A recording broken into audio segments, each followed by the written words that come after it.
नमस्कार मित्रांनो, कालचा व्हिडिओ पाहून आपण खूप जणांनी संवाद साधला आहे कमेंट्सच्या माध्यमातून, म्हणून आज हा व्हिडिओ करतोय। तर पहिल्यांदा आपण पाहूया विज्ञान पेपर दुसरा सेट बी जो आहे त्यामधील हा 130 क्रमांकाचा प्रश्न आहे। आता सेट बदलला तर प्रश्नाचा क्रमांक बदलेल, परंतु हा प्रश्न असा आहे की स्टेनलेस स्टीलमध्ये डॅश डॅश या धातूंचे संमिश्र आहेत, म्हणजेच अलॉयज ज्याला आपण म्हणतो या ठिकाणी। तर याचं उत्तर त्यांनी दिलेलं जे आहे उत्तर तालिकेमध्ये ते 4 आहे, केवळ आयर्न, निकेल आणि क्रोमियम। तर या ठिकाणी याचं उत्तर ॲक्च्युअल पाहिजे केवळ फेरस, कार्बन, निकेल आणि क्रोमियम। आता इयत्ता 8वीचं पुस्तक आहे, कालच्या व्हिडिओमध्ये मी दाखवलं होतं, परंतु आणखीन पुरावे आपण देऊया त्या ठिकाणी। तर या ठिकाणी पहा, अलॉयजचा हा पार्ट आहे, पान नंबर 52 आहे 8वीच्या पाठ्यपुस्तकामधील। वेबसाईटवर हे पुस्तक उपलब्ध आहे आणि ग्राह्य धरलं जाणार आहे हे। तर संमिश्राची व्याख्या वगैरे दिलेली आहे। आता या ठिकाणी पहा, स्टेनलेस स्टीलची भांडी कशापासून बनलेली असतात तर लोखंड एक म्हणजेच आयर्न, कारण याला फेरस अलॉयज म्हटलं जातं। पुढे पाहूया आपण ते। तर लोखंड, कार्बन, क्रोमियम आणि निकेल। आता या ठिकाणी संमिश्र असल्यामुळे त्या ठिकाणी मी फेरस म्हटलं होतं। तर लोखंड, कार्बन, क्रोमियम, निकेल म्हणजेच पर्याय क्रमांक 2 हेच याचं उत्तर असलं पाहिजे। आता आणखीन एक त्याच पुस्तकामध्ये ही एक टीप दिलेली आहे, या ठिकाणी तुम्ही पाहू शकता। आणि त्या ठिकाणी त्यांनी म्हटलंय आपल्याला की माहीत आहे का तुम्हाला, तर त्या ठिकाणी पहा, स्वस्त किमतीचे स्टेनलेस स्टील बनवताना महाग निकेलऐवजी, या ठिकाणी निकेल आहे तर महाग निकेलऐवजी तांब्याचा म्हणजे कशाचा, कॉपरचा वापर करतात। म्हणजे स्टेनलेस स्टील बनवताना निकेलही वापरलं जाऊ शकतं, त्याऐवजी कॉपर देखील वापरलं जाऊ शकतं। तर तुम्ही काही स्टेनलेस स्टील भांड्यांना उभ्या चिरा गेलेल्या पाहिलं असेल, त्यामागे हे कारण असतं। म्हणजे कोणतं कारण असतं तर निकेलऐवजी कॉपरचा म्हणजे तांब्याचा वापर केलेला असतो। म्हणजेच स्टेनलेस स्टील बनवताना आयर्न म्हणजेच ज्याला लोखंड म्हणतो मराठीत, त्यानंतर कार्बन, त्यानंतर निकेल आणि क्रोमियम वापरलं जातं। निकेलऐवजी काही वेळेस त्या ठिकाणी कॉपरचा देखील वापर केलेला असू शकतो। त्यामुळे पर्यायामध्ये निकेलऐवजी कॉपर असलं असतं तरी हेच उत्तर असलं असतं। त्यानंतर आता याच प्रश्नाच्या अनुषंगाने आपण जर इयत्ता 10वीचा भाग 1 वेबसाईटवर उपलब्ध असलेलं पुस्तक जर पाहिलं, तर या ठिकाणी हाच टॉपिक संमिश्रीकरण म्हणून आहे, अलॉईंग म्हणून। तर या ठिकाणी तुम्ही पाहू शकता की पाण्याने डाग न पडणारे व न गंजणारे, आता मराठीत हे आहे, याची इंग्लिश आवृत्ती घेतली तर स्टेनलेस स्टीलच म्हणता येईल, कारण स्टेन म्हणजे डाग आणि पाण्याने डाग न पडणारे व न गंजणारे स्टेनलेस स्टील हे 74% लोह म्हणजे Fe म्हणजेच आयर्न ज्याला आपण म्हणतो, त्यानंतर 18% क्रोमियम आणि 8% कार्बन पासून बनलेलं असतं। म्हणजे निकेल या ठिकाणी दिलेलं नाही, आणि निकेल किंवा कॉपर हे त्यामध्ये काही कारणामुळे ॲड केले जातात। तर बेस काय आहे त्याचा, तर आयर्न आहे, क्रोमियम आहे आणि कार्बन आहे, हे लक्षात घ्या।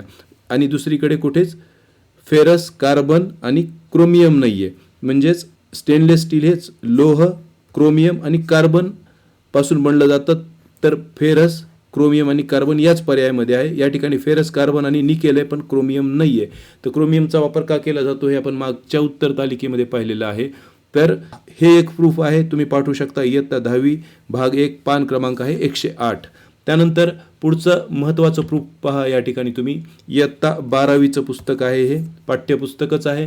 या ठिकाणी हा टॉपिकच आहे की फॉर्मेशन ऑफ अलॉयज म्हणून। पेज क्रमांक आहे 174 आणि 175।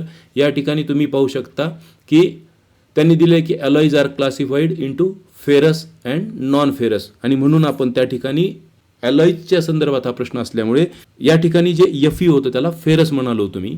तर असू द्या, ferrous alloys have atoms of other elements distributed randomly in atoms of iron in the mixture असं सांगितलेलं आहे। आता या ठिकाणी पहा तुम्ही, as a percentage of iron is more they are termed as ferrous alloys. आता या ठिकाणी nickel steel, chromium steel, stainless steel etcetera म्हटलं, म्हणजे nickel steel, chromium steel, stainless steel कोणत्याही प्रकारचं स्टील असलं तरी ऑल स्टील्स हॅव 2% कार्बन म्हटलंय।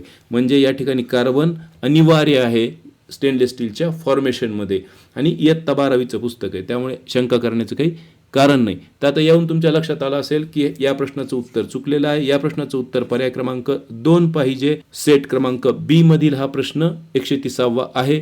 तर तुम्ही हे कळवलं पाहिजे। हेच प्रूफ तुम्ही पाठवले तरी चालतील। टेलिग्राम चॅनेलला मी या PPT अशाच पेस्ट करतो तुमच्या संदर्भासाठी, तुम्ही हाताने लिहून पाठवा। त्या ठिकाणी जी काही प्रोसिजर असेल त्याप्रमाणे तुम्ही ते नक्की पाठवा। ज्यांचा मार्क गेलाय त्यांचा मार्क देखील वाढणारच आहे। आता या ठिकाणी आणखीन एक मुद्दा असा येऊ शकतो कोणाच्या मनात की या ठिकाणी स्टेनलेस स्टीलमध्ये डॅश डॅश किंवा या धातूंचे संमिश्र आहेत असं विचारलेलं आहे. त्यामुळे पर्याय 4 मध्ये मग फेरस, निकेल आणि क्रोमियम हे तर स्टेनलेस स्टीलमध्ये येतातच आणि तेच फक्त धातू आहेत आणि कार्बन मग धातू नाही आहे. परंतु या ठिकाणी मग प्रश्न सदोष ठरतो. हा प्रश्न इंग्रजीमध्ये कोणत्या स्वरूपात दिला आहे ते जर पाहिलं तर तुम्ही या ठिकाणी पाहू शकता की stainless steel is the alloy of विचारले. या ठिकाणी कुठेही धातूंचं संमिश्र म्हणजे मेटल अलॉयज वगैरे या ठिकाणी उल्लेख केलेला नाही आहे. इथे सरळ सरळ प्रश्न आहे, क्लिअर आहे की stainless steel is the alloy of. कशाचं अलॉय आहे स्टेनलेस स्टील? तर याचं उत्तर आहे आयर्न, कार्बन, निकेल आणि क्रोमियम यांचं. त्यामुळे या ठिकाणी प्रश्न स्पष्ट आहे आणि त्यामुळे उत्तर देखील स्पष्ट आहे. ऑप्शन क्रमांक 2 हे. फक्त याचं जे ट्रान्सलेशन त्यांनी गुगलवर वगैरे केलं आहे त्या ठिकाणी वरती विचारताना प्रश्न चुकीच्या पद्धतीने फॉर्मॅट झालेला आहे की स्टेनलेस स्टीलमध्ये या धातूंचे संमिश्र आहेत. प्रश्न असा असायला हवा होता की स्टेनलेस स्टील हे कशाचं संमिश्र आहे, या संमिश्रांमध्ये कोणते घटक आहेत, असा प्रश्न विचारला असता तर तो प्रश्न ॲक्युरेट झाला असता. या ठिकाणी प्रश्न सदोष आहे. त्यामुळे या प्रश्नाचं उत्तर ऑप्शन 2 हेच असायला हवं आणि हे उत्तर 100% बदलून येईल. आणि त्यांना जर प्रश्न याच स्वरूपात मांडायचा असता मराठीत तर मग असं म्हणायला हवं होतं की स्टेनलेस स्टीलमध्ये किंवा स्टेनलेस स्टील या संमिश्रामध्ये कोणत्या धातूंचा समावेश असतो असा विचारायला हवा होता. त्यामुळे इंग्रजी प्रश्न जर आपण पाहिला तर उत्तर क्लिअर ऑप्शन 2 हे आहे. त्यामुळे ज्यांनी 2 उत्तर लिहिलेलं आहे त्यांनी परीक्षा परिषदेला हे जे काही मी संदर्भ दिले ते टेलिग्रामवर अपलोड करतो त्या ठिकाणी, तर त्या ठिकाणाहून तुम्ही ते संदर्भ घेऊन तुमच्या भाषेमध्ये लिहून त्यांच्या विहित प्रोसिजरनुसार तुम्ही त्यांना नक्की कळवून टाका. त्यानंतर हा एक प्रश्न आहे जो की उत्तर तालिकेच्या व्हिडिओमध्ये व्हिडिओ एडिटिंग करताना त्यांच्याकडून तो डिलीट झाला होता. प्रश्नच नाही आहे त्या उत्तर तालिकेमध्ये. तर प्रश्न आहे की एखाद्या मूलद्रव्यातील, तर यम या ठिकाणी ए वरच्या बाजूला आहे, झेड खालच्या बाजूला दिलेला आहे आणि ए हा डॅश डॅश व झेड हा डॅश डॅश अनुक्रमे आहेत असं म्हटलेलं आहे. या प्रश्नाचं उत्तर त्यांनी जे दिलं आहे ते दिलं आहे अनुअंक, अनुक्रमांक म्हणायचो आधी आपण, म्हणजे ॲटॉमिक नंबर, आणि वस्तुमानांक म्हणजे मास नंबर. तर त्यांनी ए उत्तर दिलेले आहे. परंतु या प्रश्नाचं ॲक्च्युअल उत्तर 1 येऊ शकत नाही. याचं उत्तर 2 पाहिजे. वस्तुमानांक आणि अनुअंक म्हणजे ॲटॉमिक नंबर या ठिकाणी आणि वस्तुमानांक म्हणजे मास नंबर पाहिजे. आता या ठिकाणी इयत्ता 11वीचं पुस्तक आहे, पाठ्यपुस्तक आहे. मी शालेय पुस्तकं घेतलीच नाही या ठिकाणी, कारण या ठिकाणी आपल्याला थेट टॉपिकच आहे. तर पान क्रमांक या ठिकाणी याचा जो आहे तो आहे 36 या ठिकाणीच आहे पान क्रमांक. तर ॲटॉमिक नंबर आणि ॲटॉमिक मास नंबर. तर या ठिकाणी पहा झेड तुम्हाला दिसतंय. तर number of protons in the nucleus is a chemical identity of an element. मूलद्रव्याची ती एक कॅरेक्टरिस्टिक आहे. This number is called as atomic number आणि त्याचं जे लेटर आहे त्याला दाखवण्याचं ते काय आहे, झेड आहे. It is shown by Z letter. लक्षात घ्या. म्हणजे झेड म्हणजे काय तर ॲटॉमिक नंबर आणि ॲटॉमिक नंबर म्हणजे number of protons in the nucleus of that element असं आपल्याला त्या ठिकाणी म्हणावं लागेल. आणि या ठिकाणी तुम्ही पाहू शकता पुन्हा की ॲटॉमिक नंबर झेड बरोबर आहे आणि इथं झेड दुसऱ्यांदा आहे म्हणजे झेड काय पाहिजे अनुअंक. तर नंबर ऑफ प्रोटॉन्स किंवा नंबर ऑफ इलेक्ट्रॉन्स आहे. तर झेड हे ॲटॉमिक नंबर आहे, हे क्लिअर झालं. त्यानंतर मास नंबर या ठिकाणी तुम्ही पाहू शकता एनी डिनोट केला जातो. म्हणजे ए हा काय आहे या ठिकाणी मास नंबर. मास नंबरला मराठीत काय म्हणतो आपण वस्तुमानांक. तो या पर्यायामध्ये आहे म्हणजे 2 नंबरचा पर्याय बरोबर येतो. या ठिकाणी कसं लिहिलं जातं ते दिलेलं आहे त्यांनी. The composition of any atom is represented म्हणजे कसं दाखवलं जातं बाय एलिमेंट सिम्बॉल. एलिमेंटचा सिम्बॉल एक्स आहे. या ठिकाणी जो यम घेतलेला आहे आपल्या माहितीसाठी त्यांनी, तर या ठिकाणी आपण एक्स वापरला. तर with atomic mass number as superscript म्हटलंय. सुपरस्क्रिप्ट म्हणजे जर एक्स घेतलं किंवा यम घेतलं तर वरच्या बाजूला काय येणार आहे atomic mass number. Atomic mass number म्हणजे काय येणार आहे ए येणार आहे. ॲज सुपरस्क्रिप्ट ऑन लेफ्ट या ठिकाणी डाव्या बाजूला and atomic number Z as subscript on the left. म्हणजे समजा एक्स घेतलं तर या बाजूला मास नंबर येईल आणि या ठिकाणी ॲटॉमिक नंबर येईल. आता या ठिकाणी तुम्ही पहा the atom or nucleus having a unique composition as specified by. या ठिकाणी तुम्ही पाहू शकता ए एक्स आणि झेड दिले. या ठिकाणी त्यांनी फक्त उजवीकडे दिलेलं आहे त्यामुळे काही प्रश्न रद्द नाही होणार. Is called a nuclide. आता या ठिकाणी पुन्हा पहा ऑर्गॉन दिलेले आपल्याला या ठिकाणी आणि त्याचा मास नंबर दिला आहे 40 वरच्या बाजूला आणि त्याचा ॲटॉमिक नंबर 18 दिला आहे खालच्या बाजूला. म्हणजेच या प्रश्नाचं उत्तर पर्याय क्रमांक 2 हेच असलं पाहिजे. त्यामुळे तुम्ही निसंदिग्धपणे हे रेफरन्स घेऊन परीक्षा परिषदेला कळवून टाका आणि या प्रश्नाच्या उत्तरात 100% सुधारणा होऊन येईल.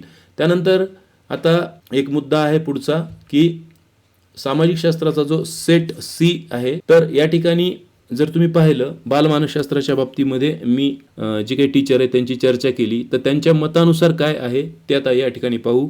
तर यामध्ये मी फारसं खोलात जाणार नाही आहे. त्यांना मी त्यांचे संदर्भ पण सांगितलेत. जर त्यांचे आले तर तोपर्यंत तुम्हाला पाठवेल किंवा तुम्हालाही कुठेही मिळून जातील ही.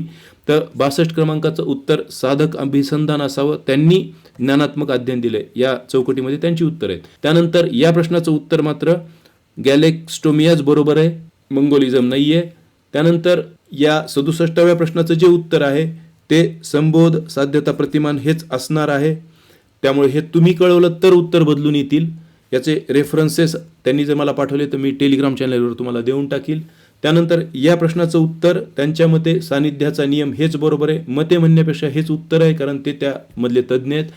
हे उत्तर चुकीचं आहे असं त्यांचं सांगणं आहे. तर या ठिकाणी सानिध्याचा नियम कसा, तर त्यांनी सांगितलं की टेबल म्हटलं की आपल्याला खुर्ची आठवते, या कारणामुळे हे उत्तर त्याचं बरोबर आहे. परंतु तुम्हाला ते कळवावं लागेल आणि त्यासाठीचे संदर्भ शोधावे लागतील. त्यानंतर या ठिकाणी त्यांच्या म्हणण्यानुसार समावेश जे उत्तर दिलंय तेच बरोबर आहे परीक्षा परिषदेने दिलेलं. आता हा जो प्रश्न आहे या बाबतीत संदिग्धता आहे. हे उत्तर दिलेलं बरोबरच आहे 3 क्रमांकाचं, की त्या अवस्थेत कोणत्याही सहज प्रवृत्तीचा उदय होत नाही. त्यांनी विचारले की शैशवावस्थेतील वैशिष्ट्य दर्शवत नाही, तर उदय कोणताच होत नाही, कारण जन्मजात असते सहज प्रवृत्ती असं त्यांनी सांगितलं. परंतु हा एक पर्याय संदिग्ध आहे, त्यामुळे याची कदाचित 2 उत्तरे दिली जातील किंवा मग हेच उत्तर बरोबर राहील. त्यानंतर परंतु कळून टाकणं आपलं काम आहे. त्यानंतर या प्रश्नाचं उत्तर कुतूहल हे बरोबर आहे दिलेलं, आणि या प्रश्नाच्या बाबतीत देखील त्यांचं म्हणणं आहे की याची व्याख्या शोधावी लागेल. त्यांच्याजवळ त्यावेळेस संदर्भ नव्हता, तर याचं उत्तर तुम्ही एकदा शोधा आणि कळून टाका. मर्फी असं उत्तर त्याचं येतं. मी ऑनलाईन शोधलं तर मर्फी उत्तर दाखवत आहे, परंतु तुम्ही ते परीक्षा परिषदेला कळवण्यासाठी मात्र अधिकृत संदर्भ पहा. अन्नदाते सरांचे TETचे बुक्स आहेत, CTETचे काही पुस्तकं आहेत, त्याचबरोबर सुहास करंदीकर सरांचे काही पुस्तकं आहेत फडके पब्लिकेशनचे, आणि BED कॉलेजचे किंवा एखादी कुणी तुमच्या जर ओळखीचे मित्रमैत्रिणी असतील तर त्यांच्याकडेही तुम्हाला याचा संदर्भ मिळून जाईल. त्यानंतर हा एक प्रश्न फक्त सामाजिक शास्त्रामधला संदिग्ध आहे. ॲक्च्युअल मराठीमध्ये हा प्रश्न संदिग्ध वाटतो आपल्याला. त्यांनी जे उत्तर दिले 3 ते इंग्रजीमध्ये वाचल्यानंतर आपल्याला क्लिअर होतं. Countries economic development is possible due to development of telecommunication because, म्हणजे डेव्हलपमेंट ऑफ टेलिकम्युनिकेशन म्हणजे एक तंत्रज्ञान आहे समजा, तर दूरसंचार तंत्रज्ञानाच्या विकासामुळे याचा विकास होतो अर्थव्यवस्थेचा. तर त्याचं उत्तर त्यांनी जे दिले technology and literacy is useful in industry. परंतु या ठिकाणी काय की उद्योगामध्ये तंत्रज्ञानाचा आणि साक्षरतेचा वापर केल्यामुळे असं म्हटलंय, त्यामुळे संभ्रम निर्माण होतो की टेक्नॉलॉजी आणि लिटरसी ही उद्योगात युजफुल आहे आणि उद्योगामध्ये ती वापरली गेलेली आहे, त्यामुळे इकॉनॉमिक डेव्हलपमेंट कशी काय होते असं आपल्याला वाटू शकतं. परंतु हे उत्तर जरी बरोबर असलं तरी त्वरित व अधिक क्षेत्रात संपर्क मराठीमध्ये संदिग्ध वाटतं. याची 2 उत्तरे दिली जातील किंवा मग उत्तर 3 बरोबर ठेवलं जाईल.